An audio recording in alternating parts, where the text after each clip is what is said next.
लष्करानं सर्जिकल हल्ल्याचे अत्यंत महत्त्वाचे पुरावे समोर आणलेत। पाकिस्तानी लष्कर आणि ISIनं भारतानं मारलेल्या दहशतवाद्यांचे मृतदेह गुपचूप दफन केल्याचे काही प्रत्यक्षदर्शींनी म्हटलंय। हल्ल्यानंतर दुसऱ्या दिवशी अनेक मृतदेह ट्रकमध्ये भरून नेताना अनेकांनी पाहिले। शिवाय लष्कर-ए-तोयबानं पाकिस्तानी लष्करावर याच मुद्द्यावरून जोरदार टीकास्त्र सोडलंय। पाकिस्तानी लष्करानं भारतीय लष्करानं केलेल्या हल्ल्यावेळी कुठलीच मदत केली नाही असं लष्कर-ए-तोयबाचं म्हणणं आहे। यावरून भारतीय कारवाईचे पुरावे जगासमोर येऊ लागले। युरोपियन युनियनचे उपाध्यक्ष रिचर्ड जार्निकी यांनी सर्जिकल हल्ल्याच्या बाबतीत भारताचं समर्थन करण्याचं आवाहन जागतिक नेतृत्वाला केलंय। हा हल्ला पाकिस्तानवर नसून दहशतवाद्यांवर होता असं भारतानं स्पष्ट केलंय। शिवाय हल्ल्यामुळे दक्षिण आशियामध्ये स्थैर्य प्रस्थापित करण्यास मदत होणार आहे। यामुळे जार्निकी यांच्या मते पाकिस्ताननं त्यांच्या सीमेत चालणाऱ्या दहशतवादी कारवायांवर अंकुश आणावा यासाठी संपूर्ण जगातून दबाव वाढवावा लागणार आहे। भारतानं पाकव्याप्त काश्मीरमध्ये केलेल्या सर्जिकल हल्ल्यानंतर पाकिस्तानचे पंतप्रधान नवाज शरीफ एकटे पडले। शरीफ यांनी त्यांच्या देशातल्या राजकारण्यांना केलेलं एकत्र येण्याचं आवाहन इम्रान खाननं धुडकावून लावलंय। सर्वांनी एकत्र येऊन संसदेत या हल्ल्याचा निषेध करावा असं आवाहन नवाज शरीफ यांनी केलंय। त्यासाठी संसदेचं विशेष संयुक्त अधिवेशन देखील बोलवण्यात आलंय। पण इम्रान खानच्या तहरीक-ए-इन्साफ या पक्षानं संसदेच्या अधिवेशनावर बहिष्कार घातलाय। अशा परिस्थितीत अधिवेशनाला जाणं म्हणजे नवाज शरीफ यांच्या नेतृत्वावर विश्वास ठेवल्यासारखं होईल आणि ते आम्हाला करायचं नाही असं इम्रान खानचं म्हणणं आहे। संयुक्त राष्ट्राच्या सुरक्षा परिषदेच्या पत्रकार परिषदेत पाकिस्तानी पत्रकारानं भारत आणि पाकिस्तानमधल्या तणावाबद्दल प्रश्न विचारला। पण रशियाचे संयुक्त राष्ट्रातले स्थायी प्रतिनिधी विटाली चर्किन यांनी पाकिस्तानी पत्रकाराला 4 शब्द ऐकवले। शिवाय या मुद्द्यावर प्रश्न न विचारण्याची ताकीदही दिली। 7 ऑक्टोबरपासून जगभरात दाखल होणाऱ्या आयफोन 7ला टक्कर देण्यासाठी गुगलनं नवा पिक्सल नावाचा फोन लॉन्च केलाय। 2 महिन्यांपूर्वी गुगलनं त्याचा फ्लॅगशिप फोन म्हणून ओळखला जाणाऱ्या नेक्सस फोनचं उत्पादन बंद केलं। त्याचवेळी नवीन फोन लॉन्च होणार असल्याचं कंपनीनं जाहीर केलं होतं। या फोनचं सर्वात मोठं वैशिष्ट्य म्हणजे या फोनला अमर्यादित मेमरी देण्यात आली आहे। म्हणजे आतापर्यंत बाजारात मिळणाऱ्या फोन्सची 16 GB, 32 GB, 128 GB स्टोरेज कॅपॅसिटीची मर्यादा होती, पण पिक्सेल फोनच्या बाबतीत अशी कुठलीही मर्यादा नसेल। गुगल त्याच्या युजर क्लाउड तंत्रज्ञानाचा वापर करून अमर्याद मोफत स्टोरेज उपलब्ध करून देणार आहे। पिक्सेलची बॅटरी चार्जिंगचा स्पीड देखील उत्तम असून अवघ्या 15 मिनिटांच्या चार्जिंग टाइममध्ये 7 तासांची बॅटरी लाईफ मिळू शकेल असंही गुगलने म्हटलंय। पिक्सेल फोन 5 आणि 5.5 इंचाच्या स्क्रीन साईजमध्ये उपलब्ध होणार आहेत। येत्या 13 तारखेपासून हा फोन भारतीय बाजारातही मिळेल। त्याची किंमत 57,000 रुपयांच्या आसपास राहण्याची शक्यता आहे।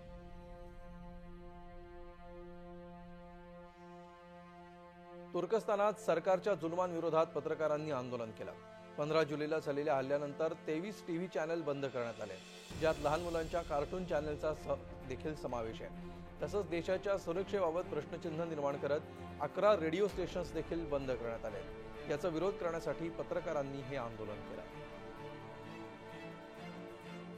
बेल्जियमची राजधानी ब्रसेल्समध्ये लोकांनी सिरियामध्ये सुरू असलेल्या रशिया आणि सरकारमधल्या बॉम्ब हल्ल्याचा निषेध केलाय। लोकांनी सेव्ह अलेप्पो आणि पुतीन यांचा निषेध व्यक्त करणाऱ्या घोषणा देत आंदोलन केलं।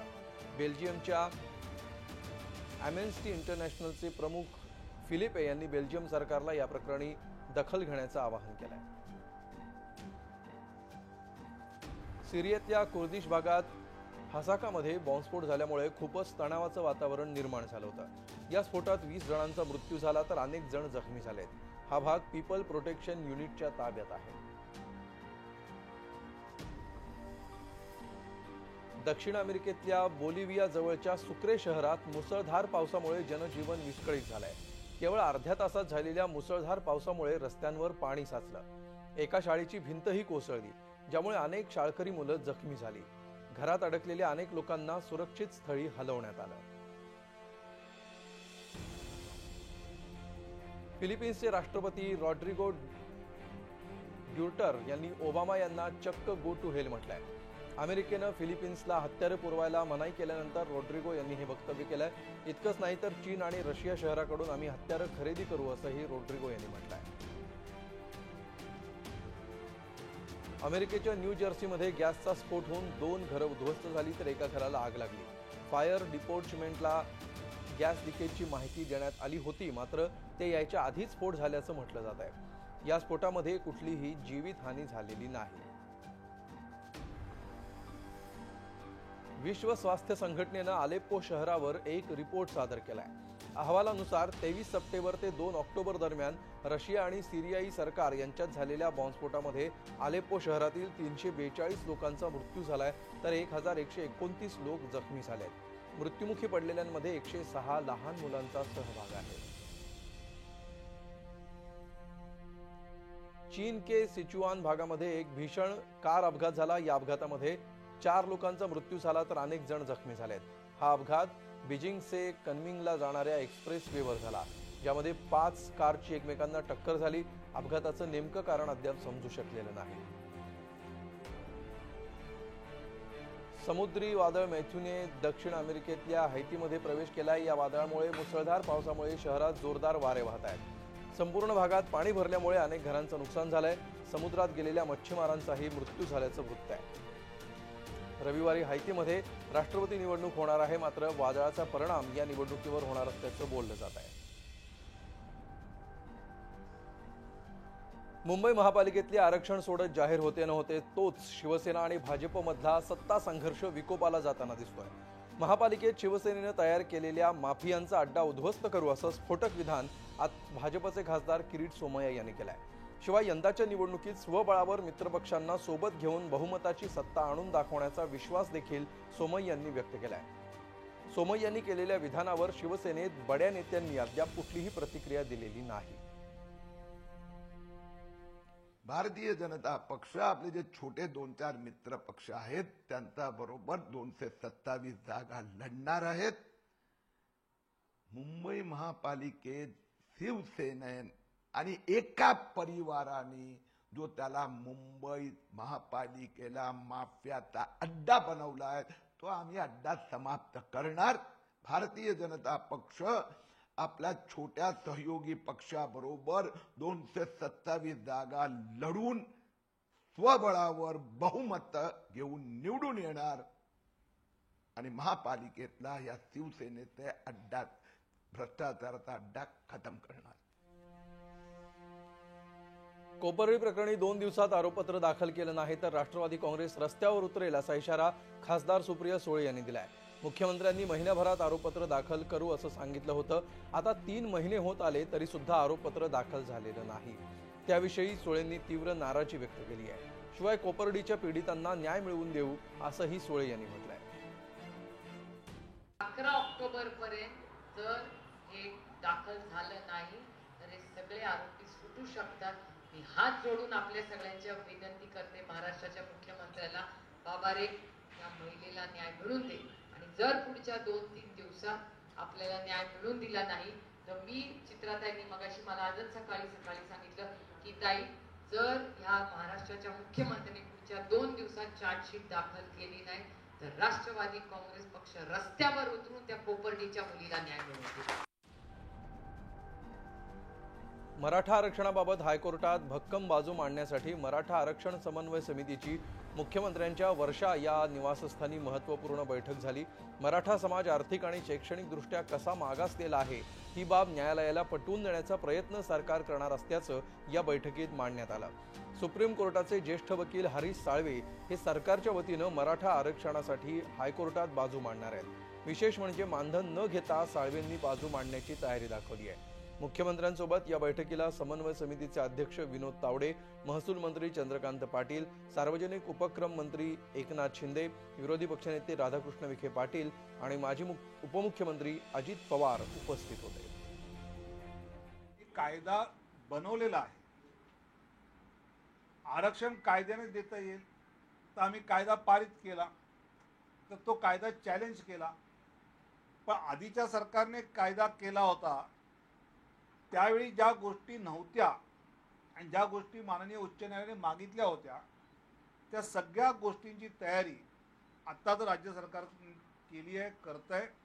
आणि ते घेऊन हरीश साळवे असतील, रवी कदम असतील, थोरात साहेब असतील अशी मान्यवर मंडळी सरकारच्या वतीने ही बाजू मांडणार आहेत। मला असं वाटतं की यामुळे मराठा आरक्षणाची केस ही अधिक मजबूत झालेली आहे। मुलांच्या मरणानं महाराष्ट्र सरकारला कुठलाही फरक पडत नाही, सरकारला त्याची चिंता नाही, असे अत्यंत तिखट निरीक्षण आज सर्वोच्च न्यायालयानं नोंदवलंय. आम्ही इथे मजा करण्यासाठी बसलेलो नाही असं म्हणत महाराष्ट्र सरकारनं न्यायालयानं चांगलंच धारेवर धरलं. कुपोषणावर ठोस उपाययोजना कधी करणार असा सवालही न्यायाधीशांनी केला. सरकारनं निर्देश दिलेले नाहीत असं वकिलांनी सांगितल्यावर निर्देशांची वाट बघत बसणार का असा खोचक सवालही कोर्टानं केलाय. भारतीय लष्करानं केलेल्या सर्जिकल हल्ल्यांवर संशय व्यक्त करणाऱ्या संजय निरुपम यांच्या विरोधात शिवसेना आक्रमक झाली आहे. वरळीत शिवसैनिकांनी संजय निरुपम यांच्या विरोधात देशद्रोही असल्याचं पोस्टर लावलंय. संजय निरुपम यांच्या विरोधात जोरदार घोषणाबाजी करून पोस्टरला चपलाही मारण्यात आल्या.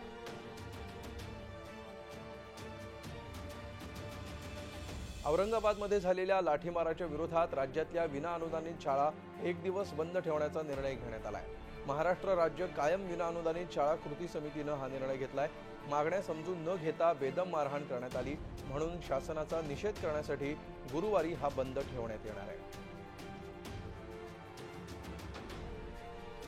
लातूर जिल्ह्यात गेल्या 20 दिवसात झालेल्या अतिवृष्टीमुळे 8 मध्यम आणि 132 लघु प्रकल्प ओव्हरफ्लो झाले आणि जिल्ह्यात ठिकठिकाणी पूर आला. या पावसामुळे शेतकऱ्यांची लाखो हेक्टर पिकं वाया गेली आहेत. जिल्ह्यातील बहुतांश रस्त्यांची अक्षरशः चाळण झाली आहे. पूल वाहून गेले आणि पाझर तलाव फुटून शासनाचंही कोट्यवधी रुपयांचं नुकसान झालंय. जळगाव महापालिकेचे उपायुक्त लाचलुचपत प्रतिबंधक विभागाच्या जाळ्यात अडकले. उपायुक्त राजेंद्र फातले यांना लाचलुचपत विभागानं 50,000 रुपयांची लाच स्वीकारताना रंगेहात अटक केली आहे. सहआयुक्ताचं निलंबन रद्द करण्यासाठी ही लाच मागितली होती. नाशिकमध्ये महाराष्ट्र पोलीस अकादमीत शानदार दीक्षांत सोहळा पार पडला. ही 114वी तुकडी आहे आणि 237 उपनिरीक्षक पोलीस अधिकारी दाखल झाले. यात 183 पुरुष आणि 54 महिला अधिकारी आहेत. या सोहळ्याला पोलीस महासंचालक सतीश माथुर, एस जगन्नाथ आणि अकादमी संचालक नवल बजाज यांनी प्रमुख उपस्थिती लावली. यावेळी कॅडेट्सनी शानदार संचलन केलं. 40 गावचा कल्पेश चव्हाण सर्वोत्कृष्ट कॅडेट ठरला, तर छाया पाटील सर्वोत्कृष्ट ऑलराऊंडर कॅडेट ठरली. 20 वर्षांनंतर जळगावला कॅडेट सर्वोत्तम ठरलेला आहे. या कॅडेट्सबरोबर राहुल शिंदे, अमोल चौधरी, संदीप काळे, अनिल वाघमोडे, रवींद्र खंडारे, संतोष राठोड, आकाश पवार आणि राहुल थविल यांचाही गौरव करण्यात आला. सतत पडणाऱ्या पावसामुळे पनवेलमधील कळंबोली सर्कलवर मोठ्या प्रमाणात खड्ड्यांचं साम्राज्य पसरलंय. कळंबोली सर्कलवरून तळोजा MIDC, JNPT, मुंबई गोवा महामार्ग, जुना मुंबई पुणे महामार्ग या ठिकाणी जाण्यासाठी या मार्गाचा वापर होत असल्यामुळे मोठ्या प्रमाणात वाहतूक कोंडी होतीये. याचा नाहक त्रास नागरिकांना सहन करावा लागतोय. मात्र प्रशासन याकडे दुर्लक्ष करत आहे. प्रशासनानं हे खड्डे लवकरात लवकर बुजवावेत अशी मागणी वाहन चालकांनी केली आहे. मुंबईतील रस्त्यांवरील खड्ड्यांबाबत मनसे आक्रमक झाली आहे. मनसेनं महापालिकेच्या रस्ते विभागाच्या मुख्य अभियंत्याला मी जबाबदार असा बोर्ड हातात घेऊन रस्त्यावर उभं केलं. मनसे नगरसेवक संदीप देशपांडे यांच्या वॉर्डमधील सेना भवन जवळच्या रस्त्यावर हे आंदोलन करण्यात आलं. रस्त्यांची चाळण झाली आहे आणि मुख्य अभियंता म्हणतात खड्ड्यांना मुंबईची भौगोलिक परिस्थिती कारणीभूत आहे. मुंबईतल्या मीरा रोडमधील कॉल सेंटरवर पोलिसांनी मोठी कारवाई केली आहे. 3 इमारतींमधल्या 7 कॉल सेंटरवर छापा घालण्यात आलाय. या कॉल सेंटर्समध्ये 20 ते 30% महिला कर्मचारी आहेत. 9 मास्टर माइंड असण्याची शक्यता आहे आणि 772 कर्मचारी या कॉल सेंटरमध्ये काम करत होते.